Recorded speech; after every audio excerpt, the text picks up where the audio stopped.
Let's play some matches with the Counterpuncher style in the Tour 7 of Tennis Clash, a sports game published by Wildlife Studios. Don't forget to subscribe to the channel Gameplay 365 and to turn on the bell if you like this video. So I started with a match versus a pure Counterpuncher, in that he tries to return all hits by committing as few unforced errors as possible, almost just for the pleasure of returning the balls. But, well, he does that while trying to put balls in corners as often as possible, and not simply by hitting harmless strokes. So you are going to see a match where both players try to outflank each other, by using the windshield wiper mode and by staying accurate, very simply. So yeah, the hitting pattern of my opponent was so obvious that well, all I had to do was to remain patient and keep hitting accurately my forehands and backhands into both corners of the baseline until he is definitely outflanked, without putting the balls out of the court, of course. Here we go. Yeah, one side to the other. So out of the 9 points that we are going to play during this match, there will be only one unforced error, which will be committed here on the 8th point. It's rare for me to play a match with as few errors into a 7 as this one. So for that, you need an opponent who likes to play accurately, that's all. So the good thing with that pure Counterpuncher style is that when you try to win by making less unforced errors than your opponent, well, very often you will succeed if your opponent is not patient enough. The bad thing is that your hits are very easy to guess. Okay, let's open the bag. Here we go. Let's play the second match versus a Victoria aggressive baseliner who had decided to use the antioxidants card instead of carbo load to have more stamina, sacrificing some forehand points in the process. She still has some very good return. This Victoria needed more stamina than usual, so as to be able to use the Toro Twine string, which gives a critical tier 2 and a quick catch tier 2, but not any stamina shit. So the match starts pretty well for her, with an unforced error for my part and 2 strong returns on my weak serves, and then I started returning hard too. And my opponent was disturbed by the cross-court shot. It was overall a match that lacked rallies. Most of points were won in 1 or 2 shots after the serves. That is often the case when both players try to win points as quickly as possible, and when one of the players uses Victoria, who is not very agile and not designed to retrieve all balls like a Counterpuncher, so that was either winning forehand, winning backhand, or unforced error for most points, with very few ground strokes during each point during the rallies. Okay, let's open here again some bags, some useless cards. A lot of cards that I have already maxed out. Okay. Well, let's play the 3rd and 4th match versus another pure Counterpuncher, who used to play a bit like the opponent that you saw in my first match, trying to return all balls while committing as few unforced errors as possible. But well, who has made his counter-punching game evolve a bit since some weeks. So for those 2 matches, I was using the antioxidants instead of the carbo load as well. So I got almost the same level of stamina than him, but I still had lower agility. So we play a quite similar style. He prefers hitting softer and more precise shots to very strong shots that have more risk to go out of the bounds. However, we started the match with quite inaccurate strokes at the end of the first rallies. So we start to know each other quite well. Since we regularly play one versus the other in Tour 7. That's why, like this on this point, we can anticipate without much difficulty where the opponent is going to hit. So he enjoys hitting mostly on my Kaito's backhand. And, well, we both enjoy subtly changing the direction of the ball to outflank the opponent. Yep. Some weird Enforceros sometimes. So, yes, I had some hard time countering some of his strong shots there. Yep, this sudden change of direction works like a charm. Here we go. Yep, this is cool to flank. So he likes to hit cross-court shots like I do, but almost always forget to anticipate for my counter cross-court shots. That's why he lost a lot of points whenever he tried hitting them. When he hit those cross-court shots, he is clearly not anticipating like some very experienced players would do, like Halep, for example. So that was not very tricky to outflank him while countering his cross-court shots. Here, yep, we played a lot of matches in Tour 7 versus each other. Yeah, I have this bad tendency to start the match with some Enforcer errors.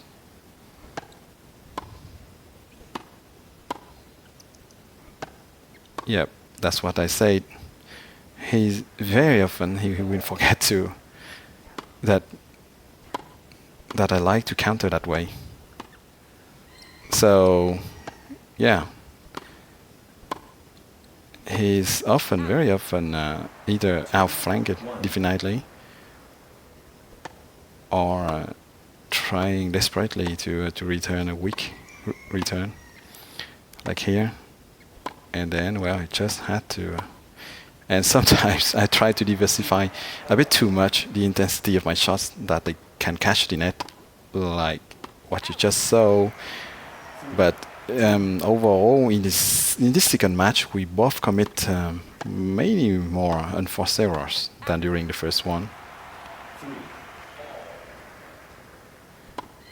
So, yeah, he insisted on my backhand. We try to change direction by hitting the outer corners, but here again, unforced errors. Yeah, he was anticipating for his cross-court shot, but he put it down the line.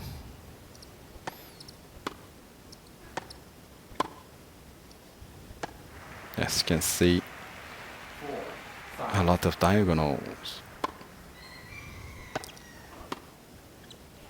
Okay, he's going to play very well here to take the lead. He could have killed the match, but he was playing without taking any risk. at the end of this second match. So, yeah, it's a kind of mistake for me. He didn't kill it. By remaining a bit too cautious, well, he let me come back and equalize.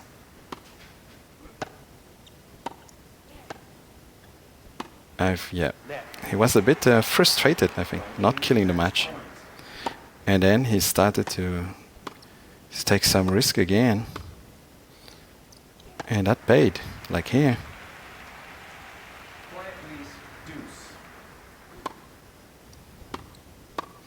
But then I'm going to outflank him by the end of this second match by the sudden changes of direction.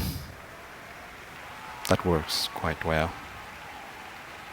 But of course, you need to practice quite a lot to change the direction of your swipe without putting the ball out of the bounds. So I kept using the antioxidants card instead of cardboard load in this fifth match. My opponent plays quite differently from the previous one. All of his hits, how would I say that, rather strong, instead of alternating strong with soft shots.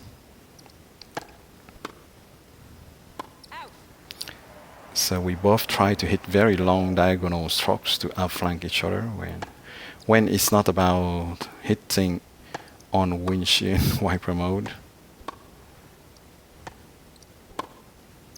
Yep, the cross-court shot works again. I was using it to disturb him with success.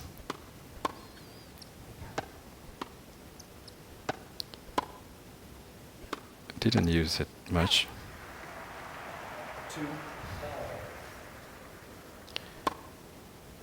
Bam. And bam. Well, overall, as you can see, my opponent was committing 2 many unforced errors during this match. So sometimes, of course, his strokes are winners, but there are a lot of unforced errors. It's not the same kind of match that you saw in the first match, the very first match of this series, for sure. Okay, so he hit some very nice winners, of course, by the middle of the match. But then he started to commit a bit weird unforced errors again. I say weird because he was hitting his strokes quite accurately before that. And well, I saw that he was committing 2 many unforced errors, and I was almost simply returning by the end while waiting for him to commit the error first in this match. Because I knew he would start to be impatient at the moment during the rallies. So, you know, you have to kind of adapt to your opponent. Alright, so on the backs, some precious anvil cards got there. So I played the last match versus an opponent who had lower stats in almost all attributes, but who was playing with a very good special string named the Frost Court. Not the best ever, but this string has the forehand counter perk, the stamina shield tier 2, and the critical tier 2, which help a lot. This is to show how a good special string can help you counterbalance for lower stats.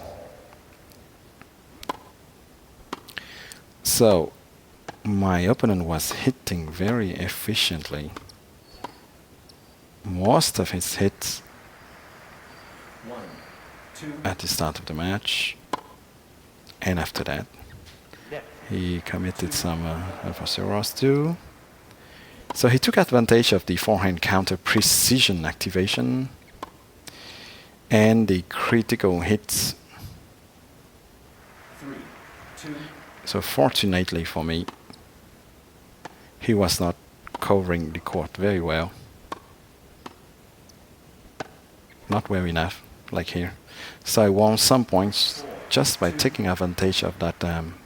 I wouldn't say that kind of lack of experience, but I was like that. I was playing like that too. You know, I didn't cover very well the court, so I left it quite open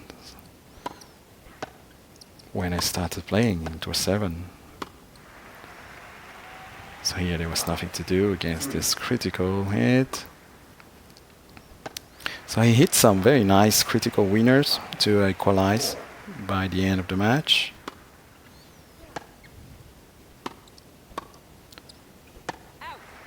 Not this one. This was an unforced.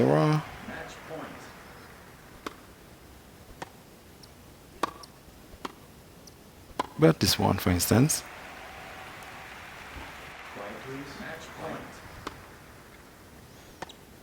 Or this winner that provoked an unforced error for my part. But he started to commit an unforced error too.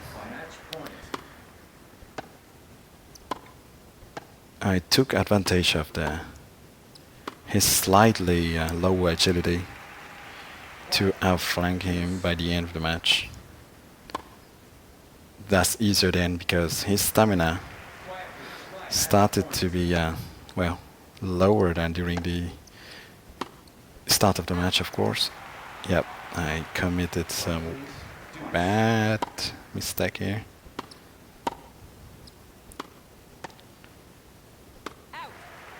But he committed some too. And then, yep, with lower stamina and lower agility, it's a bit harder for him by the end of the match. Well, that's it. I hope you enjoy watching me practicing the counterpuncher style in the Tour 7 of Tennis Clash, a sports game published by Wildlife Studios. You're going to see the lineups, the two lineups that I use, one with the carbo load and the other with the antioxidants instead of the carbo load. So one has lower stamina than the other. Don't forget to subscribe to the channel Gameplay 365 to stay tuned for new videos of Tennis Clash. Thank you a lot for your support and see you soon in Gameplay 365. Bye bye.